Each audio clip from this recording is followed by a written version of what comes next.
주님께서 여러분과 함께 루카가 전한 거룩한 복음입니다. 그때 주님께서 말씀하셨다. 불행하여라 너희 바리사이들아, 너희가 박하와 운양과 모든 채소는 11조를 내면서 의로움과 하느님 사랑은 아랑곳하지 않기 때문이다. 그러한 11조도 소홀히 해서는 안 되지만 바로 이러한 것들을 실천해야 한다. 불행하여라 너희 바리사이들아, 너희가 회당에서는 윗자리를 좋아하고 장터에서는 인사받기를 좋아하기 때문이다. 너희는 불행하여라 너희가 드러나지 않는 무덤과 같기 때문이다. 사람들이 그 일을 밟고 다니면서도 무덤인 줄을 알지 못한다. 율법교사 가운데 어떤 사람이 예수님께 스승님 그렇게 말씀하시면 저희까지 모욕하시는 것입니다 하고 말하였다. 그러자 예수님께서 이르셨다. 너희 율법교사들도 불행하여라. 너희가 신겨운 짐을 사람들에게 지워놓고 너희 자신들은 그 짐에 손가락 하나 대려고 하지 않기 때문이다. 주님의 말씀입니다.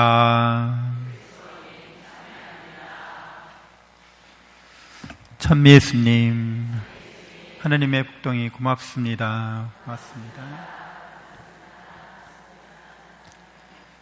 네, 바오로 사도가 갈라티아인들에게 여러분이 성령의 인도를 받으면 율법 아래에 있는 것이 아닙니다 라고 말씀하고 있는데, 율법 아래에 있다, 무슨 육의 행실이 나타난다, 이렇게 이어서 우리에게 설명해주고 있습니다. 그것은 불륜, 더러움, 방탕, 우상숭배, 마술, 적개심 등등 이런 것들인데, 율법 아래에 있는 것이 왜 이런 결과를 가져오는가? 그것은 원죄 이야기에서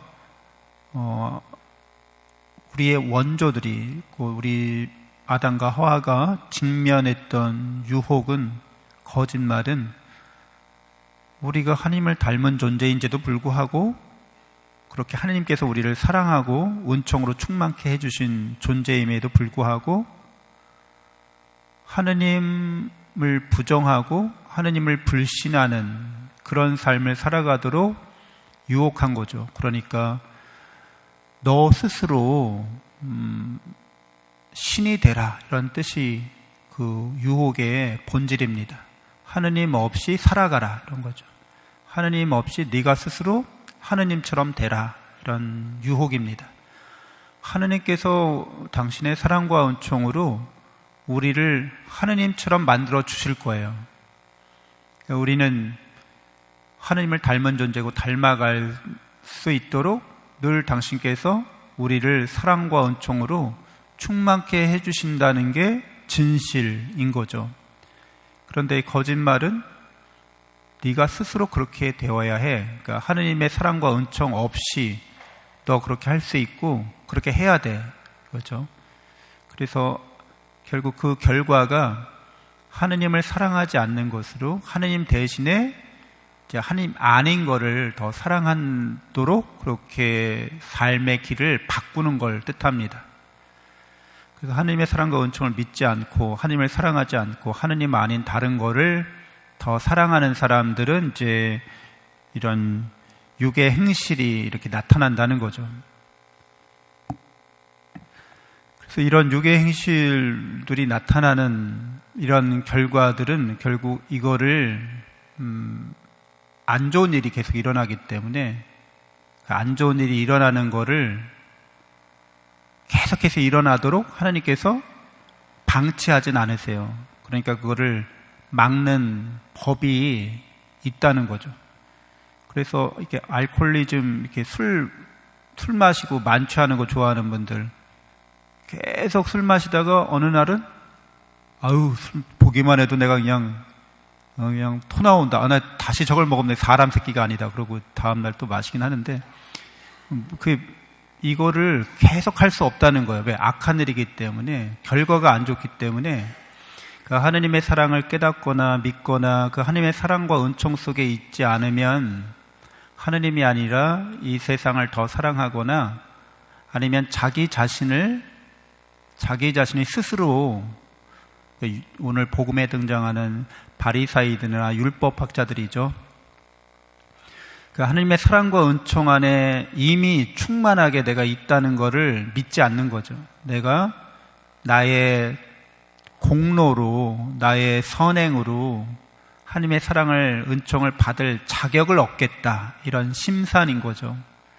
그러니까 자기가 하나님의 사랑과 은총 없이도 하나님처럼 될 수 있다고 여기는 이런 율법주의적인 자세와 태도는 결국 인사받길 좋아한다는 거죠. 이게 뭐냐면, 내가 정말 한 집안의 아내로서 남편과 자녀들을 위해서 평생 헌신했어요.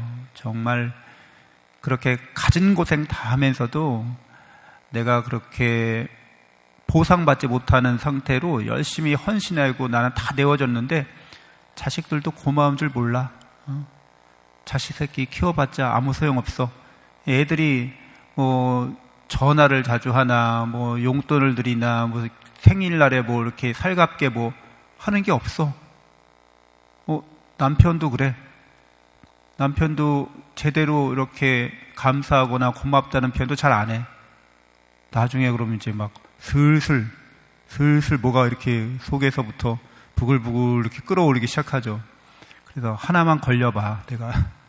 그런 마음 들 수 있어요. 그게 나의 노력으로, 나의 힘으로 내가 뭔가를 했다는 거예요. 근데 그거를 아무도 알아주지 않고, 인정해주지 않고, 감사하고 고맙다고 아무도 표현 안 하는 거예요. 이런 상황이 펼쳐지게 되면 사람들은 이제 분노가 일고 적개심이 일고, 또 옆집 보니까 나보다 생활하는 게 가정생활도 그냥 얼렁뚱땅 하는 것 같은데 웬 남편 복이 이렇게 많은지, 겉에서 보기에는 그냥 매일매일 남편 복에 겨워서, 자식 복에 겨워 사는 걸 보면, 이건 너무 불공평해. 시기심, 질투심이 일어나는 거죠. 근데 이런 모든 것들이 내 힘으로 뭔가 지금 하고 있고, 내가 내 힘으로 행복에 이를 수 있다고 하는, 영원한 생명과 행복에 이를 수 있다고 하는 그런 의도를 갖고 있다는 게 드러나는 거죠. 그래서 있는 그대로의 이 세상을 보지 못하는 거예요. 사람이나 이 세상을 무에서부터 생겨난 것들이라는 것을, 우리 이런 것들이 이렇게 우리가 이 세상에서 살아가는 거는 하나님의 사랑과 은총 안에서 하나님을 닮아가기 위해서 이렇게 이런 과정을 겪고 있다는 것을 이렇게 원죄 속에 있는 사람들은, 죄 속에 있는 사람들은 잘 알지 못하는 거죠. 그래서 이런 육의 행실들이 나타난다고 말합니다. 그러니까 율법 아래에 있다고 하는 것은 내 힘으로 그렇게 한다는 것이고, 그 원죄의 이야기가 하나님보다 다른 걸 더 사랑하고, 네가 하나님을 사랑한다고 치면 네 힘으로 사랑받을 자격을 얻어, 이렇게 얘기하는 거죠. 근데 원래 하나님과 우리 사이의 관계는 그런 관계가 아니에요. 그러니까 하나님의 사랑과 은총은 인간의 힘으로 얻을 수 있는 게 아니에요, 애시당초. 근데 주셨어요, 그냥 우리에게. 누구나 영원한 생명과 행복을 하나님의 모습을 닮은 우리 자신에게 하나님께서 이미 새겨주시고 충만케 해주셨다는 거죠. 이게 이제 구원의 진리, 구원의 진실인 거죠. 십자가의 진리고 십자가의 진실인 거죠. 그래서 우리가 그렇게 받았음에도 불구하고 하느님의 사랑과 은총을 깨닫지 못하고 믿지 못하고 소망하지 못하는 그런 삶을 살아갈지라도 하느님께서 십자가를 통해서, 예수 그리스도를 통해서 우리를 구원하신 거예요. 구원하신다는 거죠. 그런 죄로부터, 그런 악으로부터, 죽음으로부터 우리를 구원하신다는 거예요. 그래서 예수 그리스도께서 우리에게 우리가 어떻게 살아야 될지 하나님의 사랑과 은총 안에서 그거를 여실하게 보여주고 계시는 거죠. 성령을 따라서 사는 삶은 내가 이미 받았구나. 그러니까 하나님과의 관계가 중요한 거죠. 부부관계, 가족관계 중요하죠. 근데 그런 관계들이 절대적인 관계, 나에게 영원한 생명과 행복을 주는 관계가 아니라는 거예요. 하나님만이 나와의 절대적인 관계에 있고 그분만이 나에게 영원한 생명과 행복을 주신다는 거예요. 예수 그리스도의 사랑이 그걸 우리에게 증거한다는 거죠. 예수 그리스도의 사랑을 깨닫고 믿는 사람들로서 이제 내가 이렇게 부족하고 부당하지만 이미 받은 자이기 때문에 그게 하느님과 나와의 관계이기 때문에 나는 늘 그 관계 속에 있겠다는 거죠. 사람들과의 관계가 틀어질지라도 그게 왜곡될 가능성도 있고 상처 주는 관계로, 상처 주고받는 관계로 그렇게 나쁘게 될 수도 있지만 하느님과 나와의 관계는 절대 불변이라는 거예요. 그래서 그 관계 안에서 내가 세상 사람들하고 이렇게 살아가는 거예요. 그래서 이 관계가 하느님께서 원하시는 그 공동체적 관계가 될 수 있도록, 이걸 인간의 힘으로만 하려고 하면 안 되게 돼 있어요. 그렇죠. 아까 얘기한 것처럼 인간의 힘으로만 내가 열심히 했지만 그거에 대해서 호의가 여러분들 잘하잖아요. 계속 잘하면 우리가 호의를 계속 베풀잖아요. 그러면 그 받는 사람들 입장은 어때요? 여러분, 누구가 여러분에게 잘해줘. 그러면 그 사람이 여러분에게 계속 잘하기를 원하시죠. 그리고 더 잘하기를 원하시잖아요. 그래서 조금 못하면 어떻게 돼요? 변했어? 아니, 왜 그래, 갑자기? 아니, 그거 갖고 왜 이렇게 삐져? 그렇게 되잖아요. 그러니까 인간관계 안에서는 영원하고 절대적인 관계라는 게 없는 거죠.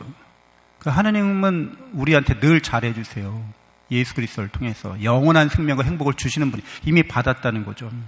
그래서 내가 인간관계 안에서 엮어지는 이런 일들을 통해서 이게 이런 결과를 얻게 됐구나. 그래서 하느님과의 관계로 돌아가서 하느님과의 관계 안에서 은총으로 이런 인간관계들을 하느님과 내가 맺는 그런 관계들로 그런 하느님께서 원하시는 인간관계가 될 수 있도록 모두가 다 하느님을 절대적으로 믿고 하느님의 사랑에 절대적으로 희망을 갖는 그런 사람들이 모인 공동체로 변화시키기 위해서 내가 역할을 하는 거죠. 그게 좋은 인간관계인 거죠.